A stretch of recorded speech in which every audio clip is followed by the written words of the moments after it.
we let other people identify us, we will never really know who we are. Hi, this is Barry Phillips with 10-Minute Torah, day number 2, the Torah portion, Lecha. And that opening statement, I hope I didn't sound too philosophical or too personality-driven type thing. But it is the truth. It is very common for any of us to allow other people to totally define us, tell us who we are, what we should be doing, how we should be doing it, without really getting into a place where we determine that for ourselves. And so we come to this Torah portion that actually begins in Bereshit, Genesis chapter number 12, and verse 1 through 3, these very famous verses. Yahweh said to Avram, "Go yourself out of your land, from your relatives and from your father's house, to a land which I show you, and I shall make you a great nation, and shall bless you, and make your name great. You shall be a blessing. And I shall bless those who bless you, and curse him who curses you, and in you all the clans of the earth shall be blessed." Verse 4 is key. It says that Avram left as Yahweh had commanded him. When you hear the command, at some point you've actually got to do what the command requires of you.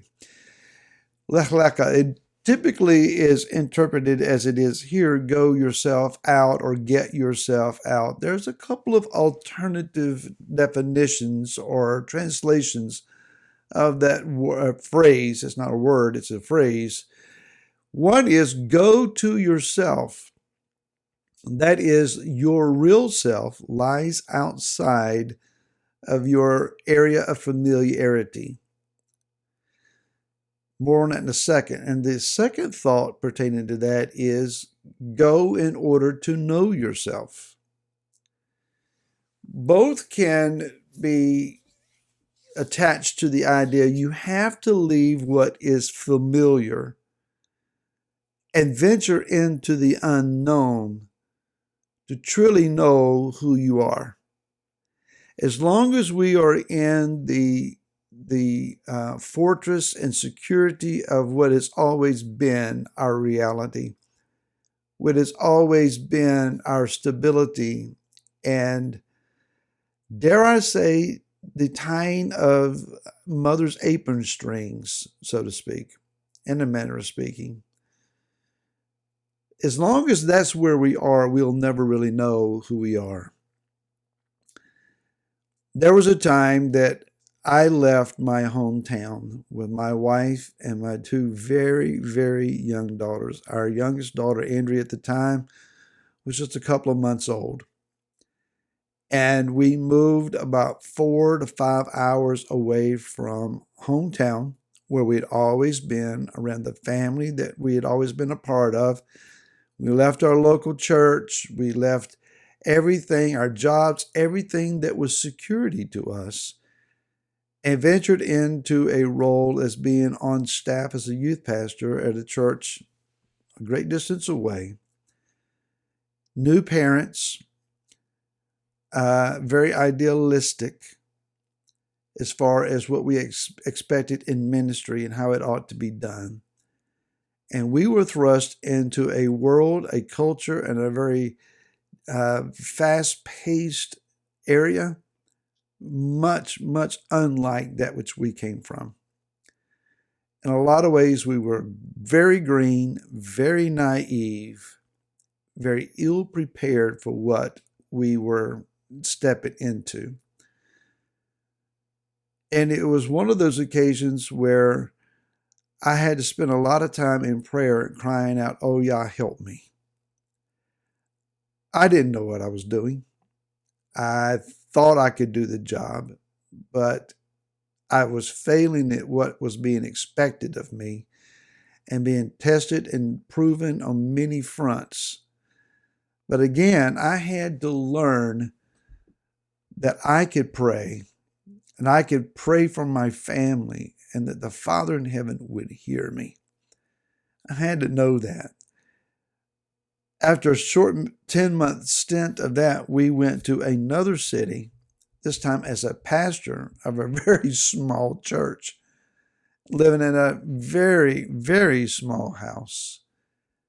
And again, I had to spend a lot of time in prayer crying out, "Oh, Father, help me."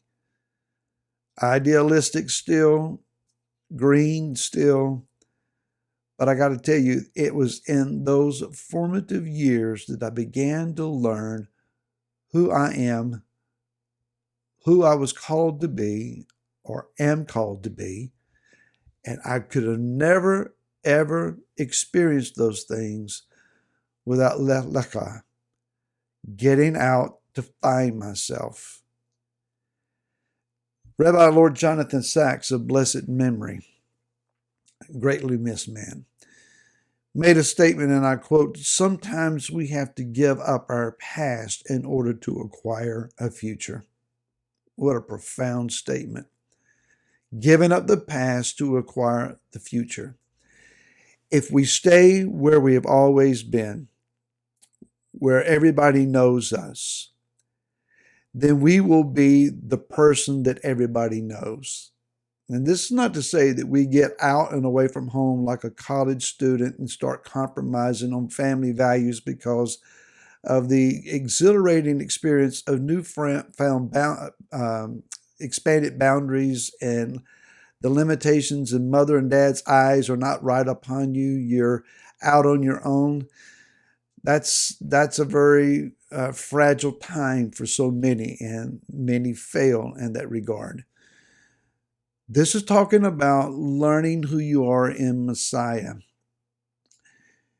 Not necessarily having someone that you can fall back on and say, okay, I need some help here. Now, you may be able to pick up the phone these days and see their face and hear their words.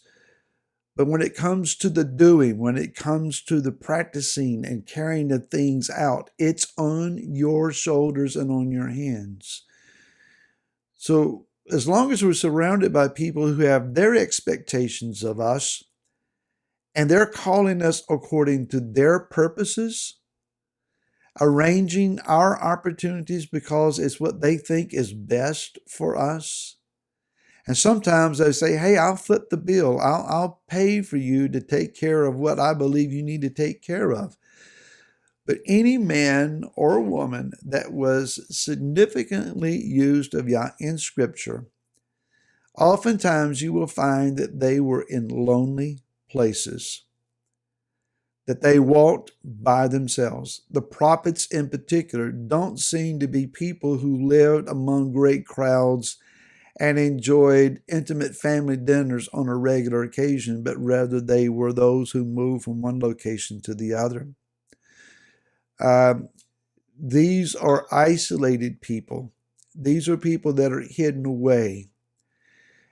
I believe that the Father has this half-step generation, and I use that phrase as those that are a half a step behind us, a little younger, but full of energy and motivation and desire to do something significant and strategic.